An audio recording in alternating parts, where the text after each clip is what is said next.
we meditate, we always, in the theory form, we know that's what we call the 5 hindrances, right? The 5 hindrances. And with these 5 hindrances, when they arise in our mind, most of the time we are not aware, right? We thought that the 5 hindrances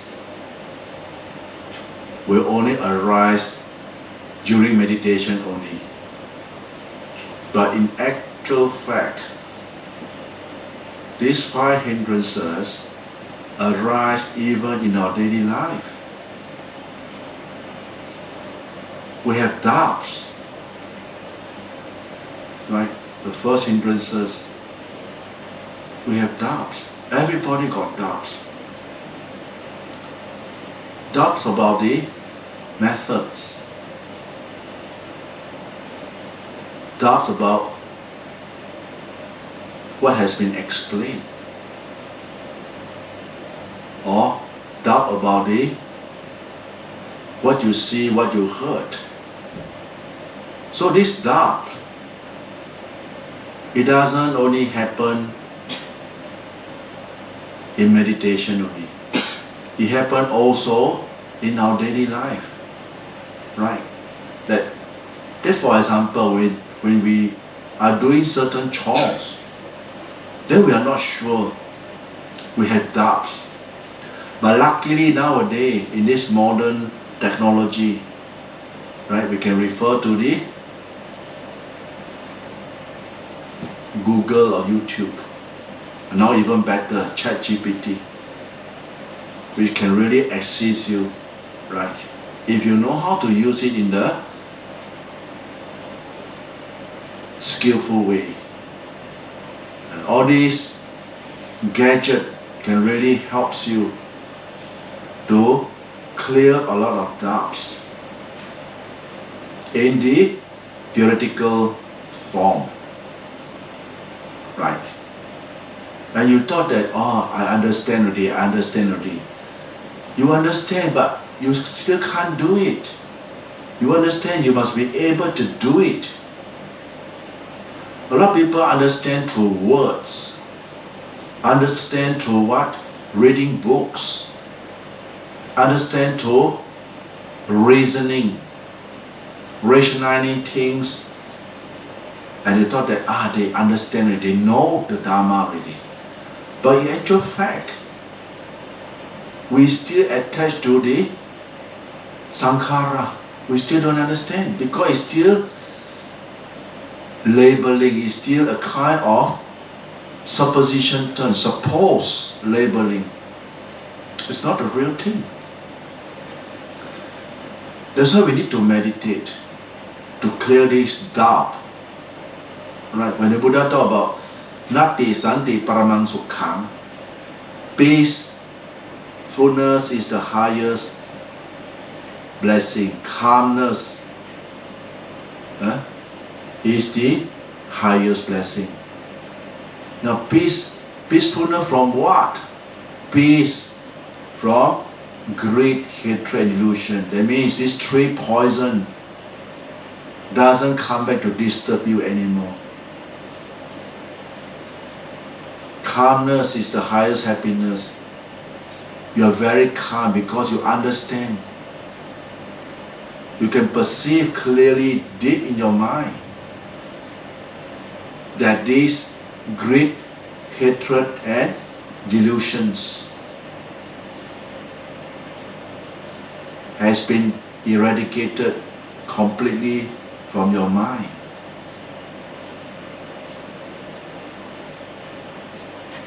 That's why we need to practice. And there are very many levels of eliminating your doubts.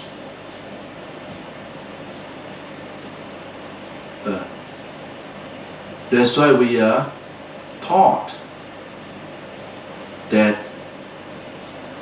when your mind starts to calm down, right, we start to contemplate. the body of ours. Contemplate the body of ours in the true nature it meant to be. And what is the true nature of this body of ours? This true body of ours, regardless of whether you agree or you don't agree, you accept or you don't accept, it is bound to manifest itself in terms of birth, in terms of aging, in terms of illness, in terms of death. And this is the reality of life. No one is exceptional, right? And why our mind keep rebelling? Why our mind keep unacceptable to this truth? It is because we never hear say.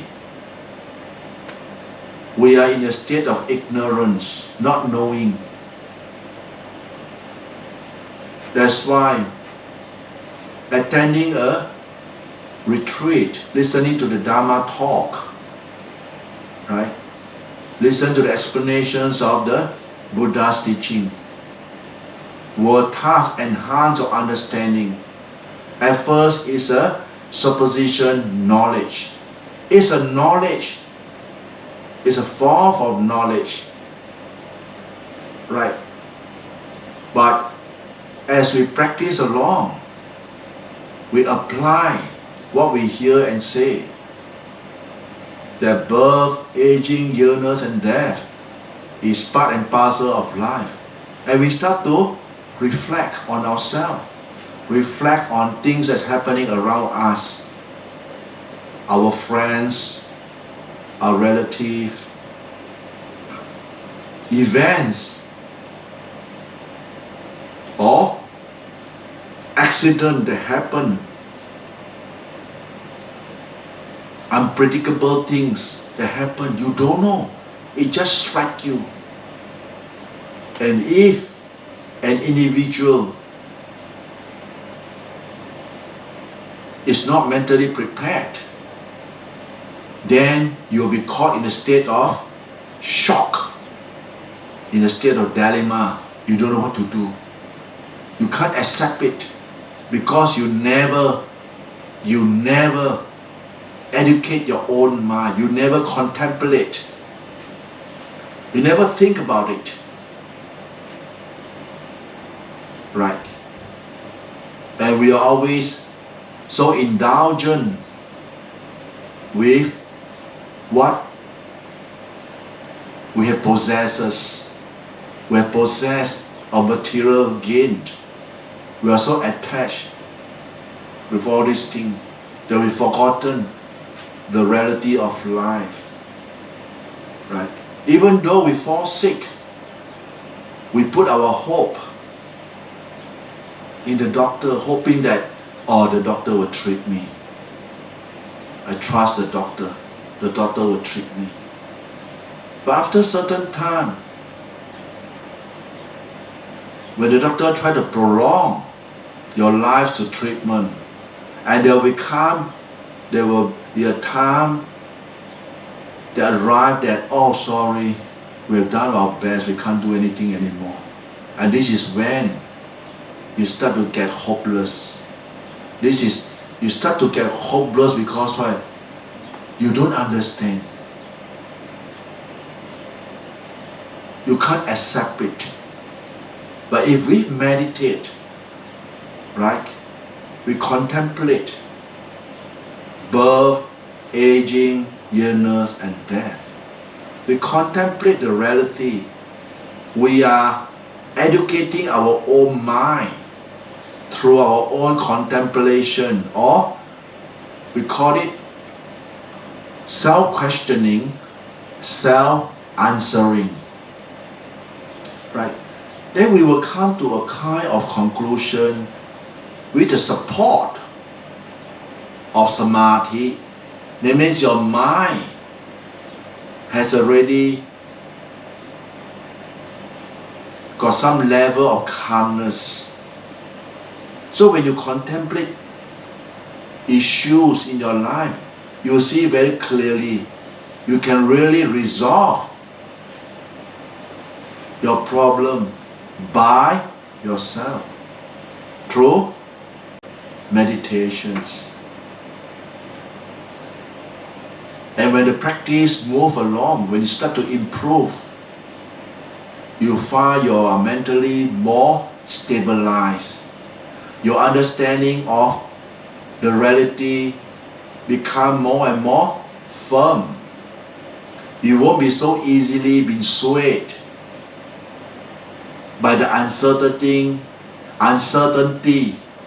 of events that arises in your life.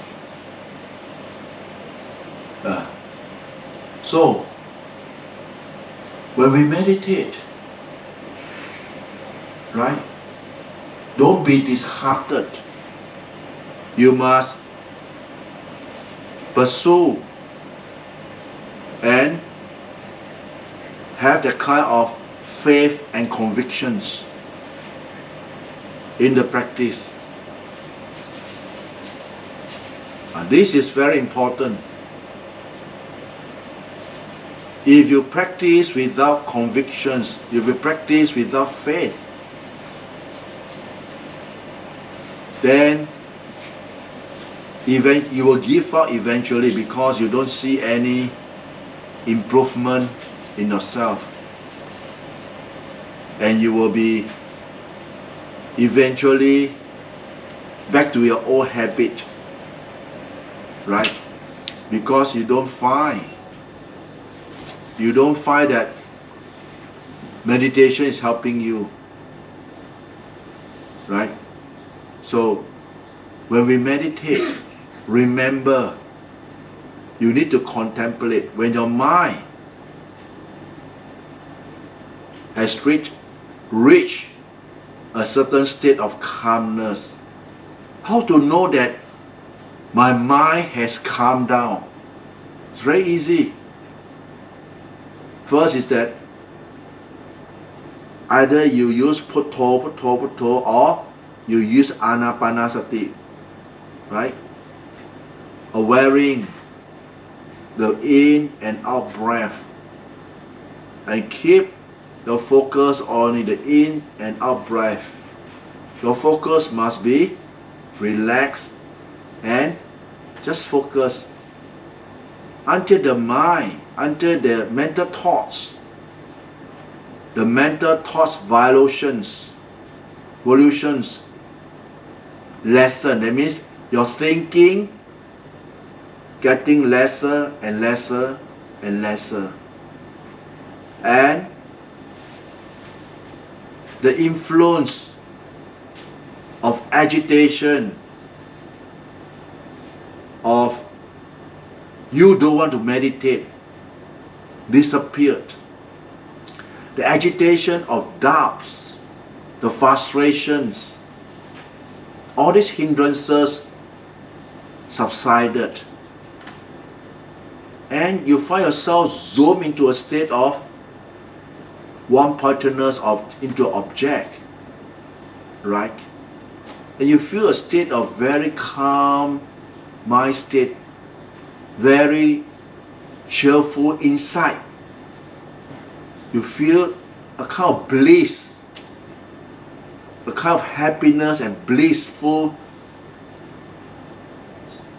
feeling arise in your mind.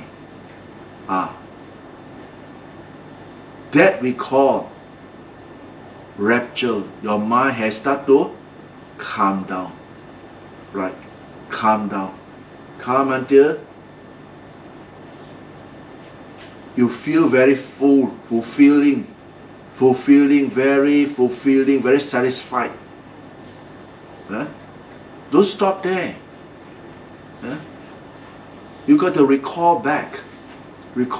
How do I get to this state of calmness? How? Right. This recalling of the memory will help you in your next sitting. Right?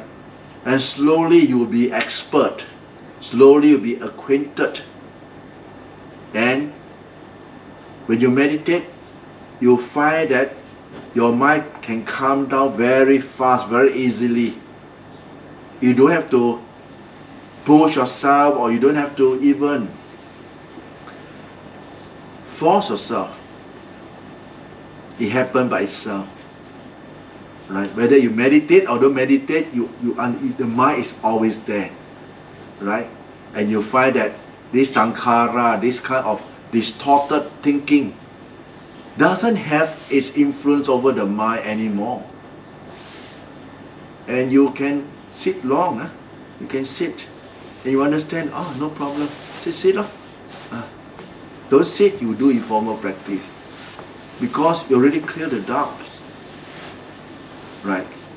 Now, when you start to have this kind of contemplation, then in your daily life, doesn't mean that you won't have problem. You still have problem. Problem of what? Anger. Especially in your workplace, in your family engagement with your children or with your husband or your wife. Anger arises, you see, right? Anger arises, then you know that, okay, I better shut up. You better shut up. Inside will tell you, shut up, don't talk. One hand cannot clap. You see? This kind of wisdom will arise by itself to help you to tackle and handle the whole situation in a very calm and wiseful way. Anger, life-threatening, and many types of issue that each and individual will encounter differently. Right? But what I'm trying to say is that if you are mindful, when you are mindful, right, then you are able to detect, you are able to know and arrest that, oh, that this unwholesome thought arises in me. Right? And you just watch it. Because it's just a thought. The thought won't be a reality if you don't react to it. And you cannot say that I don't want this thought to be arising inside my mind. Yeah, you're a human being. No? The cause is that there's a contact, right? You see something and there's a thought arises. The contact, eye contact, the contact itself, whether through your eyes doesn't say anything, right? The vision that you perceive, the object, doesn't say anything. Who say now? It's our labeling. Oh. So, this meditation is actually helping us to understand more about how this mind of ours operate. Right? We call it cross-checking. Keep doing this kind of cross-checking, cross-dialogue, in order to clarify this doubt, which is very deep inside our mind. Right? You can see the ayatana, sensory contact. I got say anything? Never say.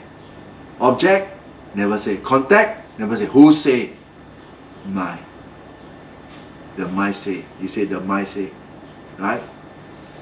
Now, ear contact.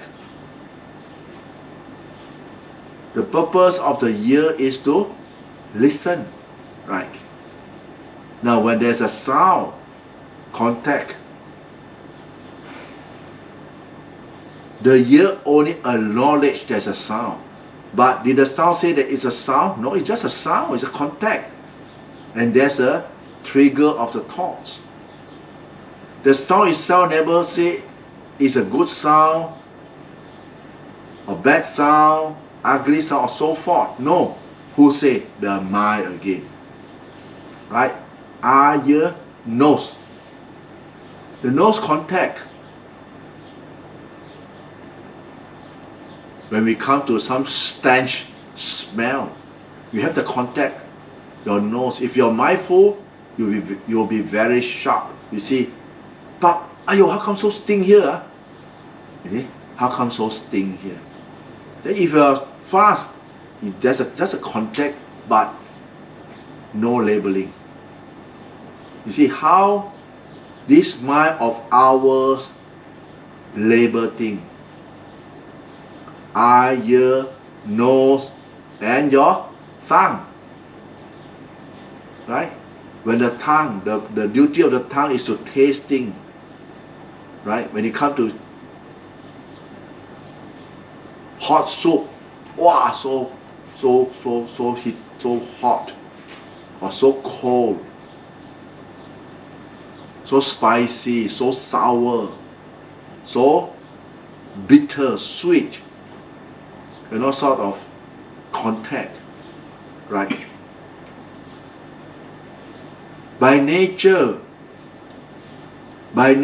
of the contact, by nature of this thing, of different material that we come into contact through the tongue, by nature they have their taste in that taste of saltage, of different taste. The taste itself got no labeling. Now, your tongue also never label. Now, who label? It's our mind. Our mind that label, right? And bodily feeling, same thing. Like what you are sitting here now. The most challenging part is that when you sit for a long hour, you will have discomfort arising in your back. Your lower lumbar will feel very tired and twitching or pain. Or maybe you have a tense muscle on your thigh that cause very intense kind of feeling, pain feeling, that you try to resist and you don't want. You will try to run away. So before you run, before you even react, you do this kind of exercises, cross-checking exercises. By focusing your mind, even though you don't focus your mind onto the discomfort itself trigger a very strong influence to trigger you not to meditate or change leg. So mentally you must be able to observe that there's a mental shift. There's a mental shift, mental notions. Right? Sometimes it doesn't come with labeling at all, but it just happens by itself. This is very, very subtle. Very subtle. A lot of people, they say, I know. So I say, you know them, why are you still doing it? They say, yeah, you know. You know you shouldn't be doing it. Your knowing is only in a very superficial level, not the real knowing. Right? That means your mindfulness is not fast enough. That's why we need to enhance the practice. Then we come to the eye, ear, nose, tongue, bodily feeling. The last part is what? Mental. Mental labeling, mental notions. that keep disturbing us as we meditate. You see all these mental thoughts, these stray thoughts, whether you like it or you don't like it, or certain events or certain situation which you never think of, it just zoom into your mind. What is all this all about? You find so aliens to certain thoughts that happen in your mind, and you don't know why. So strange. It's not strange. All this we consider, we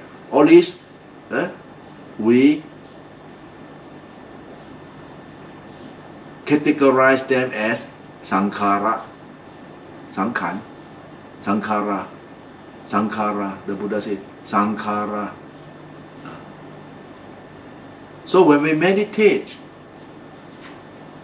we always have this sankhara to come and disturb us, thoughts, right? We have this kind of disturbing thoughts, so much thought. I don't know what kind of thoughts, but mostly all this thought arises is all your mental residue, those job, either your finished job, unfinished job, those things that you encounter in your life, it will turn into a kind of mental thoughts, right? So when we meditate, we have to really, at first we can't detach from this thought. So we need what? Samadhi. We need to find an object to anchor our mindfulness to be strong. That's why the breathing exercise is very, very good. Or putto, or any mantra, right? Because we come from different background, and some people, they already have been practicing their method of meditations, and they have calmed the mind down. So we're not going to tell them that they are wrong. We say that never mind, continue with what you're doing, right? And we would help to support by telling them that go and contemplate when your mind calms down, right? Rather than wrong method. No. There's no such thing as wrong method, right? Puttanusati, recollections of the Buddha, is one of the recollections of the Buddha. So it's not wrong. Those people who say wrong are those people who don't understand what we call samadhi. So they are very biased about method, that their method is the best, other method. Hey, the Buddha said 40 meditation method, right? So very important. Why I want to cautious meditators about this topic is because so that you won't be misled that you are wrong. How can you be wrong? How can you be wrong? Maybe you might say that maybe this method doesn't suit you. But for me, I say that you never put in enough effort.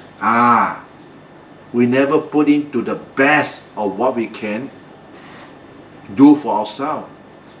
That's why we must have the kind of self-motivation in our practice. Every time when we want to give up in our practice, we got to be very fast before we give up. Throw a question: is this the best that you can give for yourself? I thought you say you want to get up from the mass of suffering in this lifetime. Is this the best? Of course, you might say, no, I can do better. Okay, this is how you motivate yourself to push yourself further. Go the extra mile, right? You've got to get yourself motivated and go the extra mile. Don't listen to those kind of demoralizing people who tell you that, don't be so strict, Their place of mind, of course, you say you can do it, this and that. And then, of course, we take those people with higher standard to follow, right? when we want to improve ourselves, we must take people who got higher standard in their practice as our model to follow. Don't take those low standard. You get low standard, then you'll be stuck at the lower level. No. It's just that when we're doing in our tudong or walking, when we have bruises and piles on our feet, and the mind start to grumble, wow, enough, I think we better stop, blah blah blah, right? When we take a rest at time, you see the mind still grumbling because of what?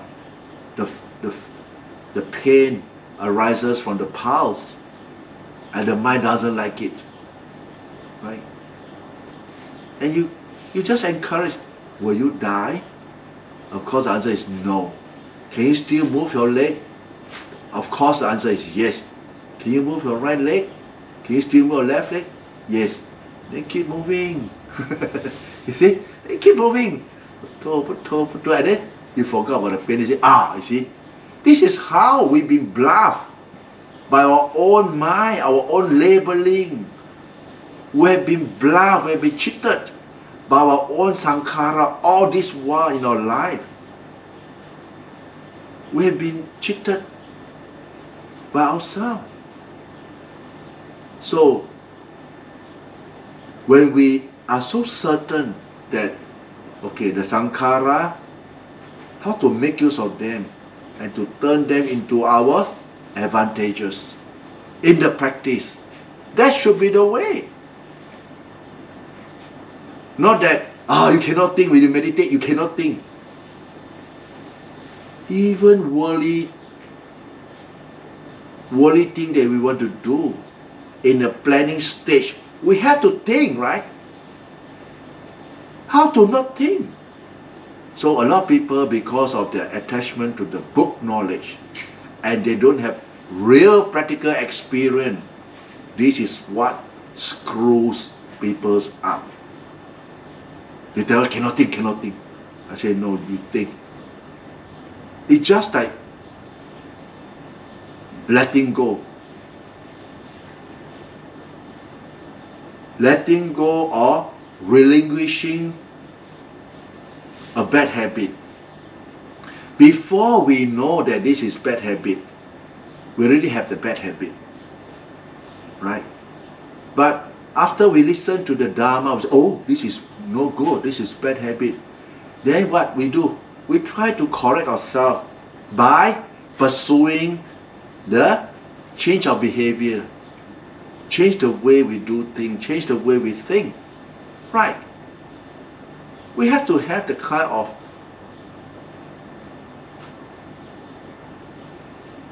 we call it wise contemplation, wise thinking. This should be the way. I should position myself, should think in this way so that I don't get so contradicting with myself.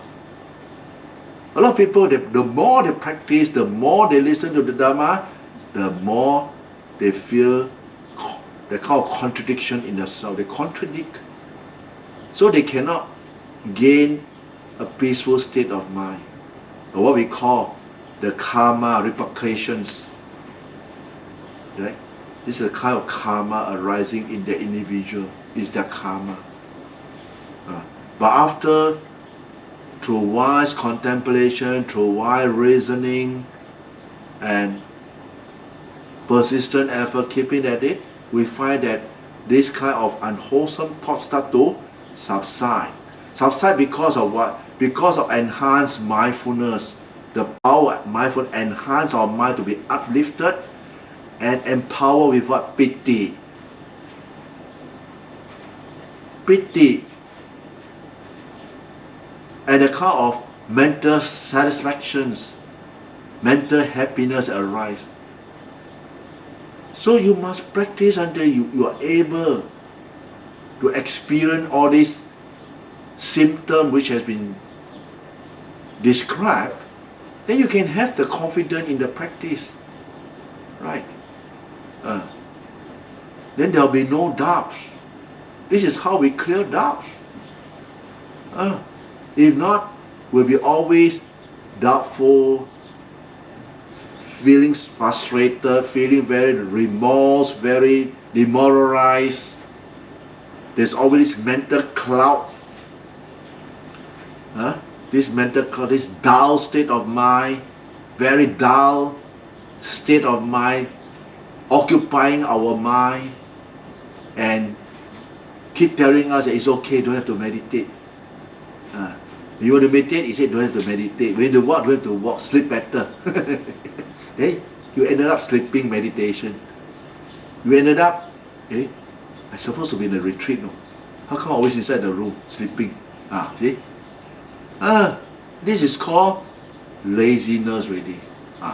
That's why you better be careful, right?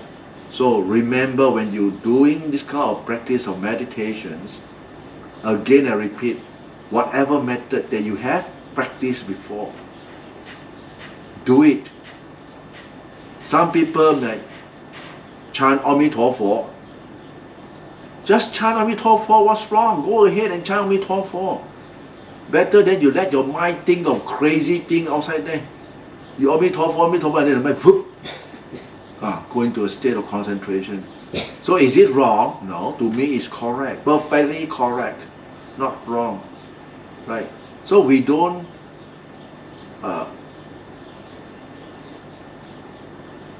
say that or try to argue over the method of meditations.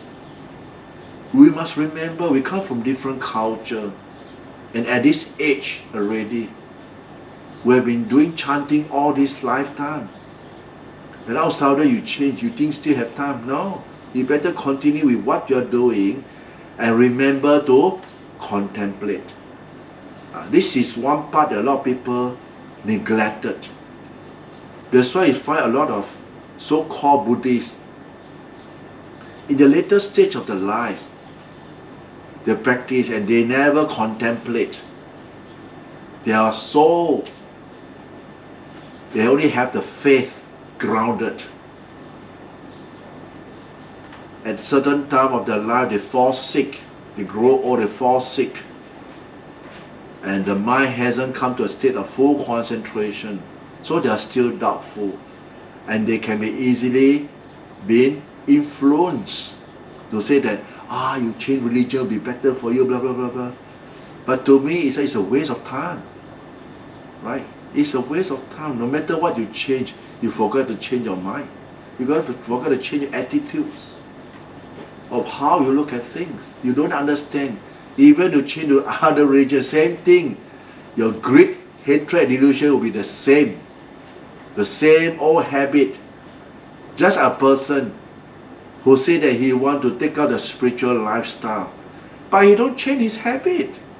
No killing, no stealing, no sexual misconduct, no telling lie, no alcohol, right? A precept, no food after 12, no luxurious bed, no making makeup, and so forth. They don't change. And yet they keep telling people, I don't improve, I don't know why. I don't improve, I don't know why.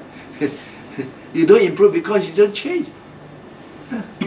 You must have the courage that, okay, I want to make a change in myself, and you change.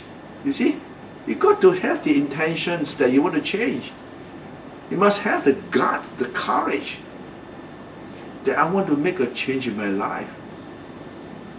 Then you change. You see, and when you start to change, you see the difference. See the difference is what? You are more happier. The happiness is called what? This is what we call merits. Merits start to arise in you. Not anger, not hatred, not all this kind of unwholesome thought, all these five hindrances attacking you. No dull state of mind. No. It's full of power, full of energy, ready to fight, ready to go. That should be the kind of right mental attitude we should possess as a practitioner. Not I don't want to do so late, so cold, what is this? No. But people who don't practice well, normally they give a lot of excuse. Aircon too cold lah, weather too hot lah, food no good lah, cushion too thin lah, not thick enough lah. All kinds of complaint. They never ask themselves, hey, your backside got say anything? Ask your backside. Hey, my buttock got say anything? Never say. Then who say? I know. Who are you? I. You are made of what? Made of what? I. This body of ours is made up of the 4 elements: earth, wind, fire and water. Right? And when we die, what happened to the body? You will get decomposed. Right? And the breath element is the first one to leave the body. When the breath element leaves the body, what happens next? The water element to leave. So your whole body get bloated up because there's no oxygen anymore. No air, no oxygen. So everything is dead. So your whole body bloated up. When you bloated up, with the fire element leaving, all these viruses, all these germs in the body will become a maggots, eating back the flesh, everything internally. Right? And you can see when people die, after a few days, a lot of maggots sting. Right? And later become what? Become a pile of skin and bone, like wax. And with the time passes, become bone. If you were to contemplate, who is we? Who is me? This me, where is it now? If you put yourself that you are dead now, and this thing really will happen, it will happen to everyone. Which corpse in this earth, in this world, which human body that we dig underground that doesn't become a skull and bone? Even the animals got animal bone, human got human bone, right? Any special? In the end, we will end up that. Like that. This state, nothing. So why are we born? We are born because of our karma. Because we still have greed, hatred, delusion. And because we do possess certain level of good meritorious deed, good merit, boon. That's why we are so lucky to be born with a healthy body. 32 parts. You have a healthy eye, ear, nose, tongue, whole bodily part. Right? There is not what we call it cripple or blind or deaf or dumb. No. Or born with one hand, one leg disappeared. No. That shows that we are very lucky human. We are very lucky, very blessed. And we are even blessed we met up with the teachings of the Buddha. Right?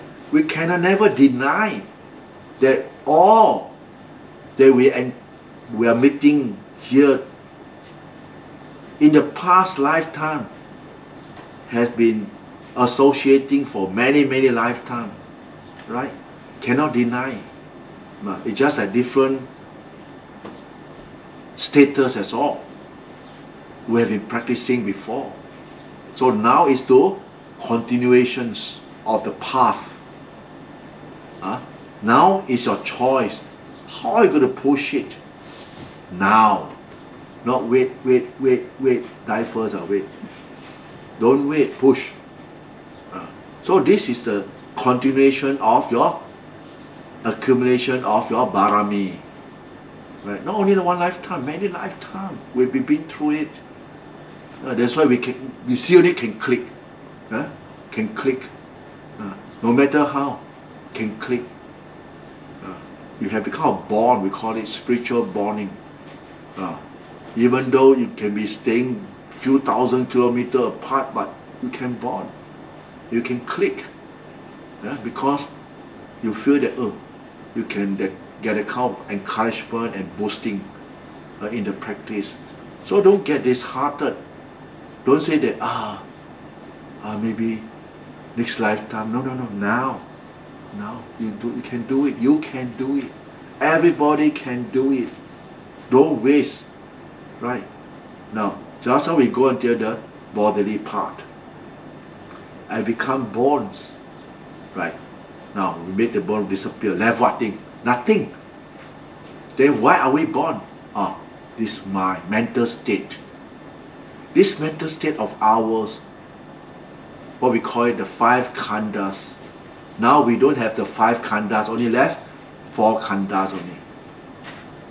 Only mind, this mind. Just like the Deva rams, the Deva, the Devas ram like that. You only have the mind.